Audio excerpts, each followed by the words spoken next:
उपमुख्यमंत्री देवेंद्र फडणवीस यांनी विरोधकांवर हल्लाबोल केलाय। पाकिस्तानमधून मत मागण्याचा प्रयत्न चाललाय असं देवेंद्र फडणवीस यांनी हल्लाबोल केलाय। राहुल गांधी केजरीवालांसाठी पाकिस्तानमधून ट्विट सुरू आहेत। उद्धवजींच्या प्रचार सभेत पाकिस्तानचे झेंडे दिसतायत अशा प्रकारचा हल्लाबोल देवेंद्र फडणवीस यांनी केलाय। तर उपमुख्यमंत्री देवेंद्र फडणवीस यांनी विरोधकांवर हल्लाबोल केलेला आहे। पाकिस्तानमधून मत मागण्याचा प्रयत्न चाललाय।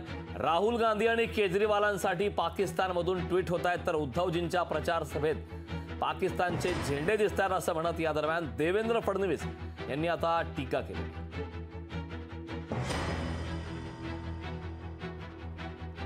भारतातले मत संपले तर पाकिस्तानमधनं मत मागण्याचा प्रयत्न चाललाय। त्या ठिकाणी राहुल गांधींकरता पाकिस्तानचे मंत्री ट्विट करतात, केजरीवाल करता पाकिस्तानचे मंत्री ट्विट करतात। आम्हाला वाटलं उद्धवजी तुम्ही तरी याच्यापेक्षा वेगळे असाल, पण मला आश्चर्य वाटतं परवा उद्धव ठाकरेजींच्या रॅलीमध्ये पाकिस्तानचा झेंडा फडकत होता। काय दुर्दैव आहे बघा, हिंदू हृदय सम्राट शिवसेना प्रमुख बाळासाहेब ठाकरे यांच्या सुपुत्राच्या रॅलीमध्ये मतांच्या लाचारी करता जर पाकिस्तानचा झेंडा फडकत असेल तर या ठिकाणी सर्व देशभक्त मोदीजींच्या पाठीशी उभे राहतील।